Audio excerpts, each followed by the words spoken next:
क्या लगेगा अगर मैं आपको कहूं कि आप गुलाम हैं? जी बिल्कुल ये सच है। आप या मैं, हर कोई गुलाम है। हम गुलाम हैं अपनी आदतों के, हैबिट्स के गुलाम हैं। मैं आपको प्रिडिक्ट कर सकता हूं अगर आप 5 दिन मेरे साथ रहे। आपके घर वालों को ये प्रिडिक्शन ऑलरेडी पता है। आप घर जाएंगे, आप अपनी सोफे की उसी जगह बैठते हैं जहां आप हर रोज बैठते हैं। आपकी डाइनिंग टेबल की चेयर फिक्स है। आपकी थाली के अंदर रोटी किस जगह होगी, सब्जी किस जगह होगी, ये फिक्स होता है। आपके बेडरूम के अंदर भी आपके बेड पर सोने की जगह फिक्स है, वहीं पर आप सोते हैं। आपने कई बार सुना होगा कि जगह चेंज हो जाए तो नींद नहीं आती। इसे आदत कहते हैं। ये आदत के बड़े फायदे हैं और इसी आदत के बड़े नुकसान हैं। आपकी आदतें आपको डरा भी सकती है। हो सकता है आपको डरने की आदत पड़ गई हो, या फिर आपको आलस की आदत पड़ गई हो, या फिर आपको गुस्सा करने की आदत पड़ गई हो और आपको पता ही नहीं चलता। एकदम सिंपल बात में आप गुस्सा हो जाते हैं। अगर आप ध्यान से देखेंगे तो आप दंग रह जाएंगे कि मैं कहता तो हूं कि मैं हूं, पर ये मेरा होना मजदूर जैसा है, गुलाम है। अगर आप इसके बारे में डिटेल में जानना चाहते हैं तो भी एक बेस्ट सेलर बुक बड़ी फेमस है। अगर आपको द सीक्रेट नाम की मूवी अच्छी लगती है तो आपको इस बुक को भी पढ़ना चाहिए। और मैं कहूंगा कि आप किसी भी प्लेटफॉर्म पर जाकर इसको सुनना मत, पढ़ना जरूरी है और पूरी पढ़ना जरूरी है। यूट्यूब पर जाकर इसका आप समरी मत देखिएगा। ये बुक इतनी शानदार है कि आपके पूरे सोचने के तरीके को बदल सकती है। पर मैं आज इस बुक के बारे में बात करने नहीं आया। मैं आपको बताना चाहता हूं कि हमारे देश के शास्त्रों ने, उपनिषदों ने, वेदों ने साइकोलॉजी के फील्ड में ये आदत के बारे में अभी मॉडर्न साइंस जहां पहुंचा है उससे हजारों गुना आगे बढ़ चुके थे, और वो बात मैं आपके साथ शेयर करना चाहता हूं। दोस्तों, ये जो आदत होती है ना, इसको कहते हैं वृत्त। आपको पता है ना, संस्कृत में एक सर्कल को वृत्त शब्द कहा जाता है, और इसी सर्कल पे हम पूरे दिन चलते रहते हैं। सुबह उठ के आप क्या करते हैं, पूरे दिन में क्या करते हैं, सारी चीजें एक जैसी है, कॉमन है। आप वही करते हैं जो करते हैं। इसे कहते हैं एक चक्रव्यूह, एक वृत्त। और ये आपसे कौन करवाता है? इसे संस्कृत में कहा जाता है वृत्ति। आपकी वृत्ति अगर ठीक नहीं है तो आप अगर चाहे किसी भी भगवान को पूज ले, आपको कुछ नहीं होने वाला। सफलता के लिए आपको देखना होगा कि आपकी वृत्ति कैसी है। वृत्ति का अर्थ होता है हर वो चीज जो हर जगह वही करते हैं ना आप। रिपीटेटिव चीजों को वृत्ति कहते हैं। ये हर चीज कई बार कर चुके हैं, फिर भी हम रिपीट करते ही जाते हैं। ये वृत्ति से अगर आप छूटना चाहे, इस वृत्ति को अगर आप देखें तो आपको पता चलेगा। आपको एक बड़ा अच्छा सेंटेंस पता होगा, कंफर्ट जोन से बाहर आना। ये कंफर्ट जोन क्या होता है? इस कंफर्ट जोन को वृत्ति कह सकते हैं। आप वही करेंगे, रोज करेंगे।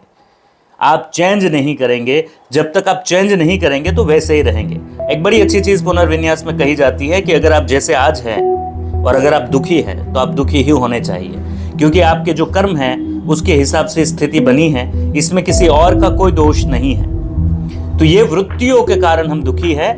इसीलिए पतंजलि योग प्रदीप के अंदर चित्त वृत्ति निरोध नाम की एक अच्छी संकल्पना रखी गई है कि आपकी चित्त की सारी वृत्तियों का निरोध कर दो, उसको निकाल डालो। क्योंकि जो भी चीजें अभी वृत्ति के रूप में है ना, वो सच नहीं है। हो सकता है मुझे आदत हो किसी एक चीज को करते रहने की, पर फिर वो चीज अपनी खूबी खो देती है। जैसे मानिए मुझे रसगुल्ला बड़ा अच्छा लगता है और मैं रोज खाऊं, तो थोड़े दिनों के बाद मेरे लिए रसगुल्ला खाना प्रैक्टिकल तो होगा, मैं हर रोज खाऊंगा, मेरी आदत बन जाएगी खाने की, पर मैं वो मजा नहीं ले पाऊंगा। इसीलिए अगर आप अपनी वृत्ति से निकलना चाहते हैं, कंफर्ट जोन से बाहर निकलना चाहते हैं, अपनी आदतों को बदलना चाहते हैं, क्योंकि अभी अगर आप अपने दुख के समय में हैं, स्ट्रेस में हैं, एंजाइटी में हैं, डिप्रेशन में हैं, रिश्ते बिगड़े हुए हैं, बिजनेस ठीक नहीं चल रहा है, कोई भी समस्या से आप जूझ रहे हैं, इसके पीछे रीजन आपकी वृत्ति है, आपकी आदतें हैं। और इसको बदलने के लिए सबसे पहले आपको कुछ नई आदतों को डालना पड़ेगा, जो बड़ी मुश्किल होगी। पर अगर रोज धीरे धीरे 1% आदतों को बदलेंगे तो 1 साल के अंदर 37 गुना आप बेहतर हो जाएंगे। अभी जो स्थिति है आपकी आदतों से है, अभी रखनी है उन आदतों को, वो रखेंगे, यही स्थिति रहेगी। आदतों को बदलना पड़ेगा।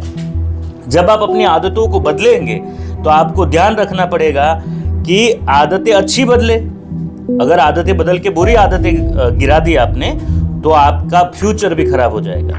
इसीलिए आयुर्वेद के अंदर एक बड़ी अच्छी संकल्पना दी गई है, अगर आप वृत्ति को बदलना चाहते हैं तो आपको जाना चाहिए प्रवृत्ति की ओर। अगर आप प्रवृत्ति की ओर जाएंगे, ऐसी वृत्ति जो आपकी जो अभिवृत्ति है उससे परम वाली, उससे बेहतर वाली कोई वृत्ति आप खोजे, देखे, आदत डालना शुरू करें, तो इसे प्रवृत्ति कहते हैं। पर प्रवृत्ति से सांसारिक सुखों को भोगा जा सकता है, संसार की हर चीजों को प्रवृत्ति से देखा जा सकता है, पाया जा सकता है। यही बात एटॉमिक हैबिट में कही गई है। अब मैं आपको इसके ऊपर की एक बात बताना चाहता हूँ। प्रवृत्ति की बात करता है एटॉमिक हैबिट, पर अगर आप पतंजलि योग सूत्र पढ़ेंगे तो प्रवृत्ति से एक ऊपर की चीज बताई जाती है जिसे कहते हैं निवृत्ति। अगर आप निवृत्त हो जाए, यानी चित्त वृत्ति निरोध, अब आपके चित्त के अंदर कोई वृत्ति नहीं है, तो आपके लिए हर जगह ठीक हो जाएगी। मैं इसको एग्जाम्पल से समझाता हूँ। मेरी आदत है लेट उठना, और इससे मेरी जिंदगी में काफी सारी समस्याएं खड़ी हो रही है। मैंने अपनी आदतों को देखना चाहा, अपने कंफर्ट जोन से बाहर निकलना चाहा, मेरे भविष्य को अच्छा बनाना चाहा, तो मुझे पता चला कि मुझे जल्दी जागना चाहिए। तो ये हो गई जल्दी जागने की प्रोसेस, इसे कहते हैं प्रवृत्ति। अब मेरी आदत बन जाएगी, मैं रोज सुबह जल्दी जागूंगा, और जब मेरी आदत पड़ जाएगी कि मैं रोज सुबह जल्दी जागूंगा, और कभी मुझे लगेगा कि आज तो देर तक सोना है, मेरी सिस्टम मुझे अलाउ नहीं करेगी, मैं सो नहीं पाऊंगा, मेरा समय होते ही मेरी नींद उड़ ही जाएगी, इसे प्रवृत्ति कहते हैं। यानी एक आदत छोड़ी, दूसरी बनाई। और आध्यात्म ये कहता है, ये पतंजलि योग सूत्र कहते हैं कि आदत ये हो या वो हो, है तो आप गुलाम ही। आपको निवृत्ति की ओर जाना चाहिए, आदतों को निकाल देना चाहिए। जब कोई आदत आपको होगी ही नहीं, तो सारी ही चीजें आपको परेशान करेगी ही नहीं। क्यों? क्योंकि मुझे अभी बताया जा रहा है कि अभी जाओ आप दिल्ली और ईजा के काम खत्म करके आओ, पर मेरी आदत है कि अभी तो नहीं जाऊंगा, कल जाऊंगा। तो ये मेरी जो पुरानी आदत थी उसके कारण मैं परेशान हो रहा हूं, क्योंकि मेरी आदत मुझे चेंज करनी पड़ रही है। कंफर्ट जोन से बाहर नहीं आऊंगा, आदत बदलेगी नहीं। निवृत्ति ये कहती है कि मुझे फिर कोई फर्क नहीं पड़ेगा, कोई अभी जाओ, बोले चलो, बोले ये करो, बोले वो करो। इसी बेस पर, इसी निवृत्ति योग के ऊपर सहज योग टिका हुआ है। सहज योग में जो सिखाया जाता है इसी के ऊपर बेस्ड है।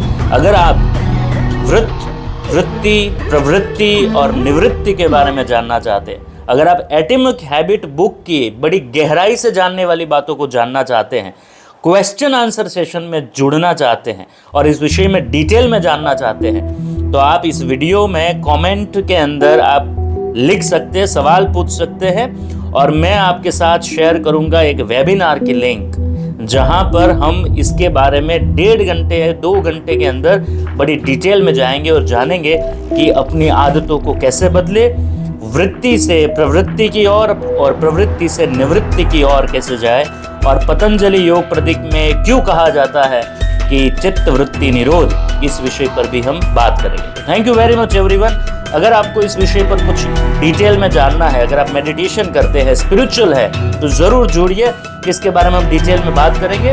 तो थैंक यू वेरी मच। अगर आपको कोई सवाल है और अगर ये कंटेंट आपको अच्छे लगते हैं, इस चैनल को सब्सक्राइब कर सकते हैं, शेयर कर सकते हैं। Thank you very much. मिलते हैं नेक्स्ट वीडियो में, और आप कमेंट बॉक्स में पूछ सकते हैं जहां हम आपको लिंक भेजेंगे वेबिनार के। Thank you very much everyone. Have a nice day.